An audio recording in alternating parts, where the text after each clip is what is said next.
G'day folks, welcome to the weekly review of natural gas. Now the daily charts are showing bullish momentum or movement. We're going to include some back testing, and don't forget to hit that like and subscribe button to support the channel, and also reference the +1 videos to get a deeper dive into some of the trading strategies of which we cover in today as well.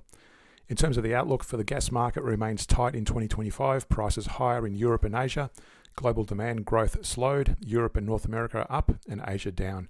LNG supply rising modestly, led by US, but many projects delayed. Europe cutting Russian reliance, shifting to record LNG imports. And in terms of the outlook, rebound expected in 2026, Asia driving growth. And the key risks, sanctions, pipeline disruptions, Middle East tensions, and faster energy transition. So for natural gas on the weekly chart, we're still below our moving averages on the weekly, on the price. However, the CCI moving averages have broken above the range, so that's a positive move, although still somewhat bearish on the weekly chart. On the daily, however, we've already broken above that moving average range on the price and also the CCIs. We had a bit of a dip here recently in the last previous few days, but it's finally broken above in the last couple of days of trade. But notice also this very narrowing moving average range on the CCI. It's contracting. That's consolidation basically, and you can see that it's having trouble breaking through that resistance. That could go either way. Now currently it's bullish, but I'd like to see it break above that resistance to be more positive. But you can see back here when those moving averages contract or constrict, it could go either way. In this case it bounced and it broke up. I like to try both the moving averages and the price moving averages are widening like they were back here. That's what would have been ideal to go long during that period, or going short during this period predominantly when those moving averages were in a decline on both the CCI and the price. So at the moment, bullish momentum as well on the daily. On the hourly, even if you're trading on the daily, it's good to look at the smaller time frames, and I like looking at the hourly. Well, what we're looking for is basically any divergence, and that CCI seems to be moving in line with the price. The last divergence we had was back here with that bullish divergence on the CCI. Higher lows versus lower lows on the price, and that bounced, went up about 50% of the Fibonacci range if we took it back to that level. And for those new to the channel, just to demonstrate where we measure the Fibonacci, we take it back to the significant high before that divergence started. You can see there it broke at the 61%, retraced back down, and then started breaking higher and went well beyond 100%, and currently reached around 138% of that range, and currently it's looking like it's a bit of a bearish move on the hourly. So we don't go long until we see the hourly break higher on the moving averages on the CCI and the price as well. Now if you look at the back test, this is the daily here. We always trade in the direction of the daily. Again, reference the +1 videos to get a deeper dive into some of the trading strategies. Going long here from that arrow when the price was above the moving averages, and so was the CCI. And that's indicated here on the 1 hour chart with the trading according to the CCI and the price moving average breakouts. So going long when the moving average is moving higher, and paying attention to any bearish divergence. Now during this period we had a few little bearish divergence there. You should have got out of that little trade there when it broke below on the moving average range and the moving averages started bending down on the price. And at that stage you're already seeing a bearish divergence on the CCI. Let it go again when it breaks higher. You would let it go again, closing it out when it breaks below on the moving averages. Again, another bearish divergence to be noted at that point. And you would have obviously avoided going long during that period when both the CCI and the price were in a downtrend on the moving averages, and you would have avoided that drawdown. So you should have closed out your position somewhere in that range, and you would have had a nice little profit. And then going long again when the moving averages started breaking to the upside, and again that would have been a nice little trade to take, and again closing it out at that level there when both the CCI and the price breaking to the downside. Also notice at the very latest, you should have got out of any long positions based on the daily. That was indicated when the daily hit the CCI there. But again, notice on the hourly, that was quite late according to the hourly chart, and you would have been wise to take a movement or extra exit on the hourly downside there as well. So for BOIL on the weekly, first off, the price is below the moving average there. It's a bit hard to read, but the price is below the moving average, and so is the CCI. So that's a bearish momentum on the weekly.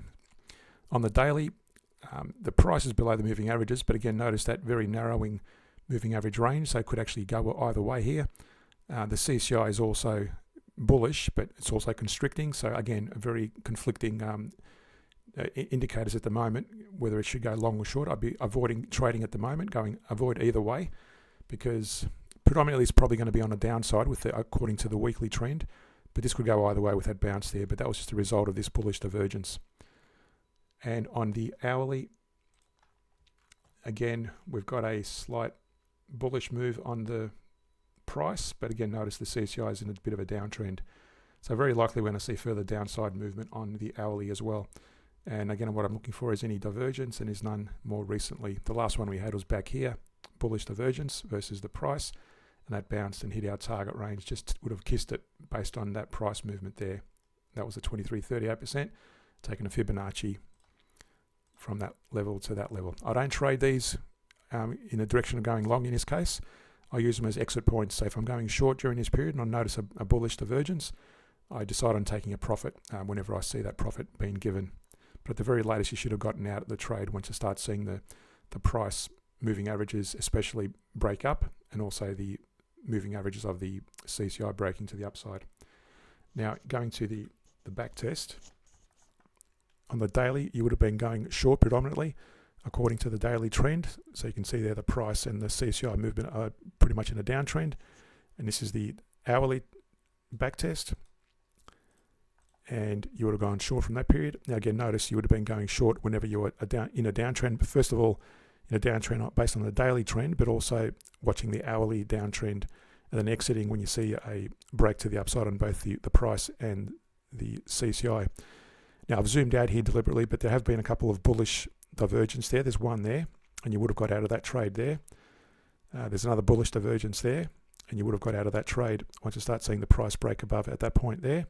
You might have had a couple of positions open, and you had a longer term bullish divergence during this period, as I said, and you would have got out somewhere in that period once you start seeing that the execution of that bullish divergence happen, and you would have got out there somewhere.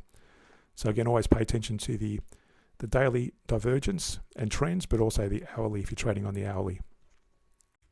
So for KOLD on the weekly, you see the price is nice and bullish above the moving averages, and so is the CCI. So bullish momentum on the weekly, meaning you take long trades on the daily if you're trading on the daily time frame. And at the moment, you can see there that moving average range is constricting as well. So a bit of a consolidation period in the last couple of weeks, it seems, along with the CCI also starting to constrict there. So again, I'd like to see that break and show a widening position on both the price and the CCI on the daily to take positions on the hourly if you're trading the hourly. The hourly here as well, we had a few bearish divergence here and also a little bullish divergence back there. At the moment, zooming in, that CCI is moving in line with the price, so there's no divergence that I can see at that point. So at the moment, no divergence on the hourly. Going to the back test, you would have been going long according to the daily from about the 24th of June, which is this period here on the 1 hour chart. And again, paying attention to whenever breaking long whenever both the price and the CCI are in an upswing like they were back here, but also paying attention to the 1 hour chart whenever you started seeing a bearish divergence. We had a bullish divergence there after a bit of a retrace, and you would have gone long ideally on that one. And then we started seeing a bearish divergence there, so you would have started getting close to closing it out. And the way I read the exit on the moving average of the price, that's giving you a bearish divergence. But again, wait for the moving averages to start bending down, so you might have got out somewhere probably in that range there, or even back here possibly, to take your profits. And then wait for the price to retrace back to the upside like it was during that period.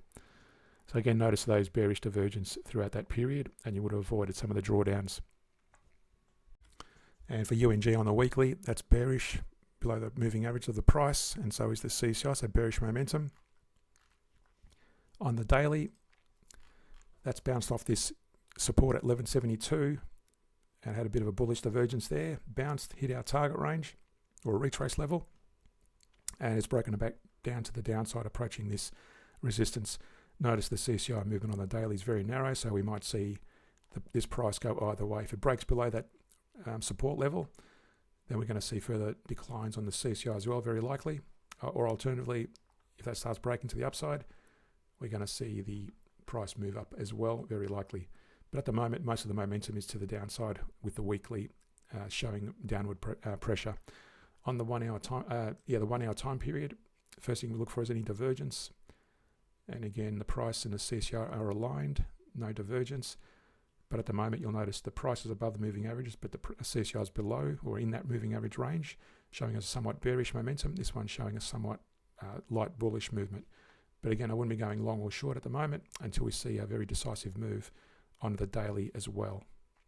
Going to the 1 hour chart, the back test, going short from about the 15th of May, this period back here. Again, paying attention to whenever the price and moving averages are to the downside on the daily, but also watch any for divergence, especially bullish divergence. And there was one there, another one there, and you would have got out of those little trades there, and a longer one during that period, and you would have got out at that point if you're going short. So if you enjoy the content and to support the channel, subscribe at least on a free trial to my Patreon page where I publish weekly bullish shares across regions of the world's markets. Hit that like and subscribe button. Thanks for watching, and see you in our next video.